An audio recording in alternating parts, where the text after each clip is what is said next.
ധൈര്യപ്പെടുത്തുകയും ചെയ്യുമാറാകണമേ.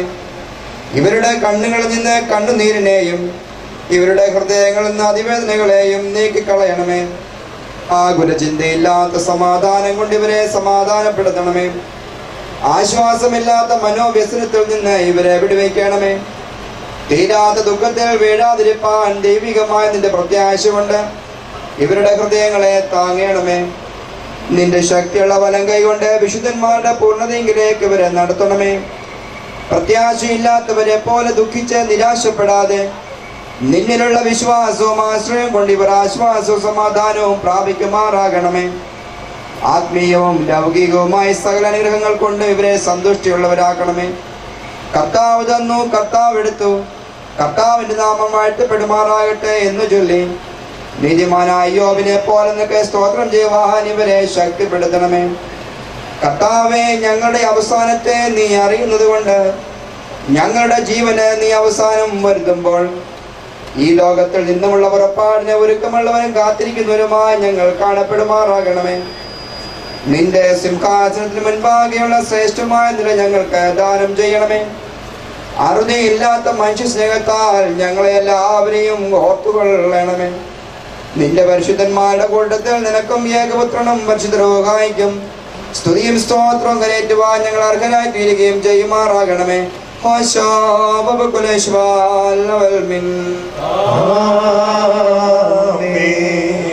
ജീവനും താനായിരിക്കുന്നവനും തന്നെ വിശ്വസിക്കുന്നവർ മരിച്ചാലും ജീവിക്കുമെന്നും ജീവിച്ചിരുന്നതിൽ വിശ്വസിക്കുന്ന ഒരുത്തിനും ഒരു നാളും മരിക്കില്ലെന്ന് വെള്ളിച്ചിരിക്കുന്ന ഞങ്ങളുടെ കർത്താവായ യേശു മിശിഹായുടെ പിതാവായ ദൈവമേ, നിന്നുള്ള വിശ്വാസത്തിലും ഭയഭക്തിയിലും ഈ ആയുസ്സിനെ വിട്ടുപിരിഞ്ഞവരായ നിന്റെ ദാസീദാസന്മാരായ എല്ലാവർക്കും വേണ്ടി നിന്റെ പരിശുദ്ധ തിരുനാമത്തെ ഞങ്ങൾ വാഴ്ത്തുന്നു. കർത്താവേ, അവരോട് ഞങ്ങളും നിന്റെ സ്വർഗ്ഗരാജ്യത്തിന്റെ അനുഭവക്കാരായി തീരത്തക്കവണ്ണം അവരുടെ നല്ല ദൃഷ്ടാന്തങ്ങളെ പിന്തുടരുന്നതിന് ഞങ്ങൾക്ക് നൽകണമെന്ന് നിന്നോട് ഞങ്ങൾ അപേക്ഷിക്കുന്നു. നിനക്ക് നിന്റെ ഏകപുത്രനും പരിശുദ്ധ റൂഹായിക്കും സ്തുതി സ്തോത്രം കരയേറ്റുവാൻ ഞങ്ങൾ യോഗ്യമുള്ളവരായി തീരുകയും ചെയ്യുമാറാകണമേ. ആയതിപ്പോഴും എല്ലായ്പ്പോഴും തന്നെ. എന്റെ സഹോദരരെ, ഇന്ന് നാം എവിടെയാകുന്നുവെന്നും നാളെ നാം എവിടെയായിരിക്കുമെന്നും ഓർത്തുകൊള്ളുവിൻ. ഇന്ന് വീടുകളിൽ നിന്ന് നാം സംസാരിക്കുന്നവരായിരിക്കുന്നു, നാളെ ശവക്കുഴിയിൽ മൗനതയുള്ളവരായി തീരുന്നു. ദിവസം തോറും ഇതാക്കുന്നവൻ ഭാഗ്യവാനാകുന്നു.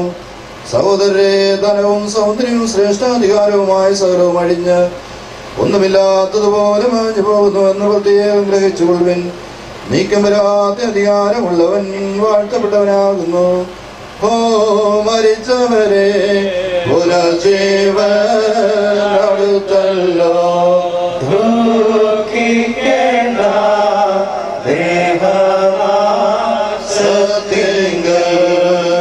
നിങ്ങളെ സൃഷ്ടിച്ചു ദേഹത്തെ ഉയർപ്പിച്ച പ്രവർത്തിക്കൊത്തവോ നീതിയാ ഫലമേകും.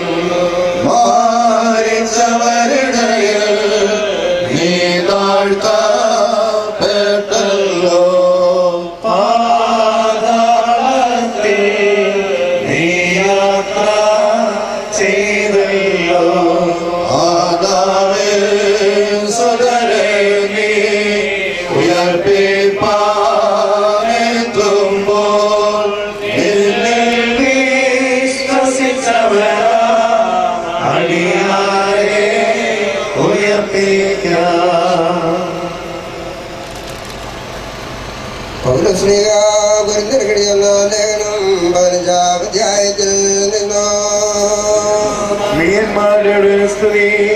കർത്താവേ, നിന്റെ വചനങ്ങളെ തിരിച്ചറിയണമേ, ഞങ്ങൾക്ക് കൃപ നൽകണമേ. ക്രിസ്തു മരിച്ചിട്ട് ഉയർത്തെഴുന്നേറ്റ് പ്രസംഗിച്ചിരുന്ന അവസ്ഥയ്ക്ക് മരിച്ചവരുടെ പുനരുദ്ധാനമില്ലായെന്ന് നിങ്ങളിൽ ചിലർ പറയുന്നത് എങ്ങനെ? മരിച്ചവരുടെ പുനരുദ്ധാനമില്ലായെങ്കിൽ ക്രിസ്തു ഉയർത്തെഴുന്നേറ്റിട്ടില്ല. ക്രിസ്തു ഉയർത്തെഴുന്നേറ്റിട്ടില്ല എങ്കിൽ ഞങ്ങളുടെ പ്രസംഗം വ്യർത്ഥം, നിങ്ങളുടെ വിശ്വാസവും വ്യർത്ഥം. മരിച്ചവർ ഉയർക്കുന്നില്ല എന്നിവരിൽ ദൈവം ഉയർപ്പിച്ചിട്ടില്ലാത്ത ക്രിസ്തുവിനെ അവൻ ഉയർപ്പിച്ചുവെന്ന് ദൈവത്തിന് വിരോധമായും സാക്ഷ്യം പറയാൽ ഞങ്ങൾ ദൈവത്തിന് കള്ളസാക്ഷികൾ എന്ന് വരും. മരിച്ചവർ ഉയർത്തുന്നില്ല എങ്കിൽ ക്രിസ്തു ഉയർത്തിട്ടില്ല. ക്രിസ്തു ഉയർത്തിട്ടില്ല എങ്കിൽ നിങ്ങളുടെ വിശ്വാസം വ്യർത്ഥമത്രേ. നിങ്ങളിന്നും നിങ്ങളുടെ പാപങ്ങളിൽ ഇരിക്കുന്നു. ക്രിസ്തുവിനെ തിരുവനന്തപുരം നശിച്ചു പോയി. നാം ഈ ആയുഷ്മാതിൽ ക്രിസ്തുവിൽ പ്രത്യാശ വെച്ചിരിക്കുന്നുവെങ്കിൽ സകല മനുഷ്യരും മനുഷ്യന്മാരത്രേ. Hallelujah, hallelujah.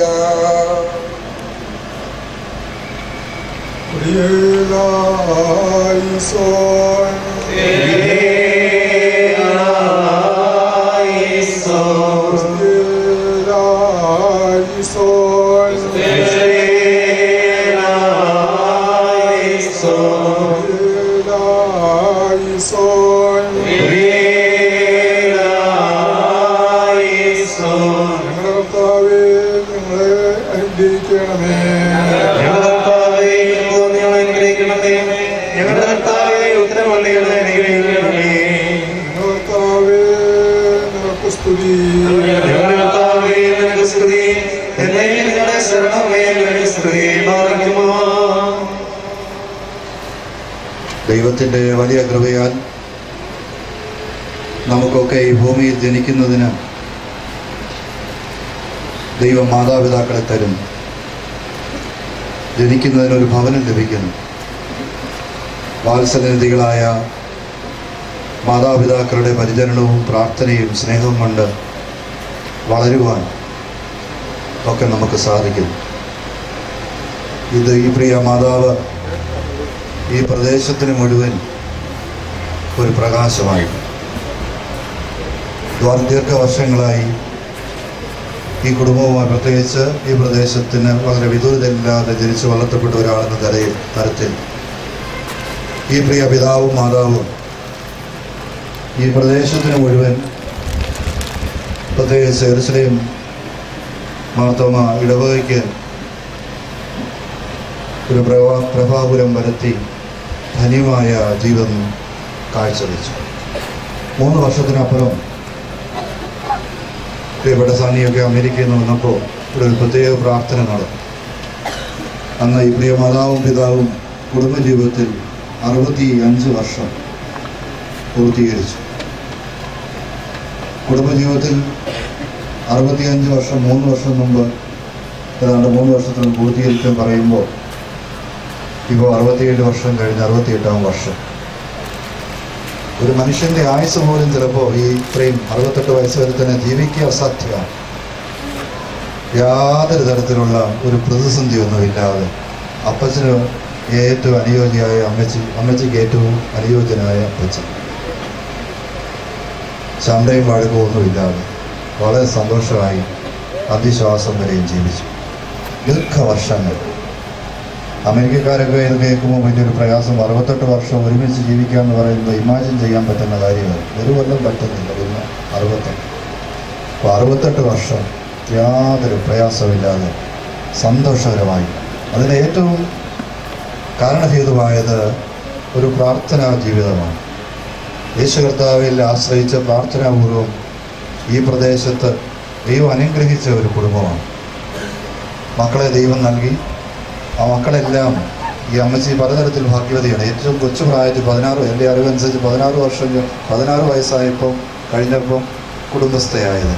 അപ്പോൾ എല്ലാം കൂടെ കർത്താവ് അതിശയകരമായി നടത്തി. 17 വയസ്സായപ്പോൾ വീട്ടിൽ വന്ന് കയറിയ പ്രിയ മാതാവ് ദൈവം മക്കളെ നൽകി അനുഗ്രഹിച്ചു.